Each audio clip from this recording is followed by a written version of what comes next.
আল্লাহ। তোমরাও জোরে একটা আল্লাহরে ডাক দাও, আরো জোরে আল্লাহ কইয়া ডাক দাও।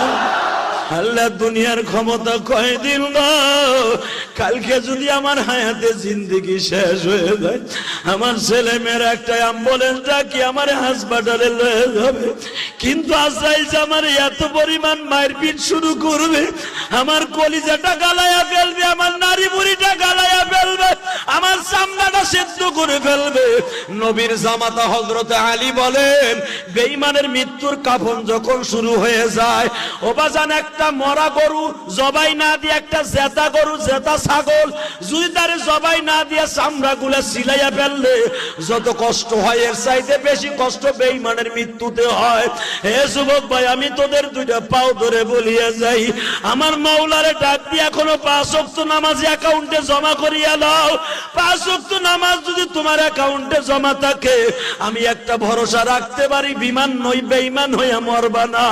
ঈমান ছাড়া কেউ মরবে না যারা 5 ওয়াক্ত নামাজ পড়বে। ও বাজান, দুনিয়ার ক্ষমতা কতটুকু টাইম, দুনিয়ার ক্ষমতা কয়দিন দেখাইবা, দুনিয়ায় সুস্থ জীবন কয়দিন দেখবা, মরার আগে তো অসুস্থ হইতেই হবে। আমার নবী আজরাইলকে বললেন, আজরাইলে আমার প্রতিটা পশমের গোড়ার মধ্যে থেকে মনে হয় সুই ঢুকাইছে, আমি নবীর চামড়াটা কেমন যেন সেদ্ধ হয়ে গেছে। ফার্মের মুরগি যদি গরম পানি দিলে যেমনে সেদ্ধ হয়ে যায়, আমি নবীর চামড়াগুলা সেদ্ধ হয়ে গেছে, আমি নবী কেমনে কবরে যাব সেই কথা কও। আমার আল্লাহ বলে, নবী গো, আপনার জান্নাতের পালকি আপনার ঘরের সামনে, আপনি কেন এত টেনশন করেন? আমার নবী বলে, আমার টেনশন করি না, আমি আমার উম্মতের টেনশনে আমি নবী বেবর হয়ে গেছি। আমার যদি এত কষ্ট হয়, আমার উম্মতের কত কষ্ট হবে।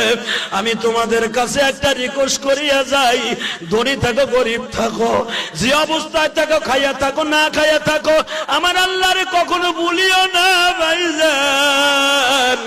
আমার মালিক ছাড়া তোমার বিছানার পাশে কেউ নাই। আমি তোমাদের কাছে দাবি রাখি, তোমরা যারা দোয়া চাইছো, হুজুর আমার জন্য দোয়া করেন, আমি কমিশনারে দাঁড়াইছি, হুজুর আমি মেয়রে দাঁড়াইছি, ও ভাইজান দুনিয়ার ক্ষমতা দুনিয়ায় থাকবে, ওই ব্যক্তি শূন্য হাতে বিদায় নিয়ে যাবে, তার অ্যাকাউন্টে শূন্য। আমার আল্লাহর কাছ থেকে 5 ওয়াক্ত নামাজ হালাল হারাম বাঁচিয়ে চলিয়া আল্লাহর রাস্তায় দান দক্ষিণা করিয়া বিদায় নিও, কবরটা জান্নাতের টুকরা হয়ে যাবে।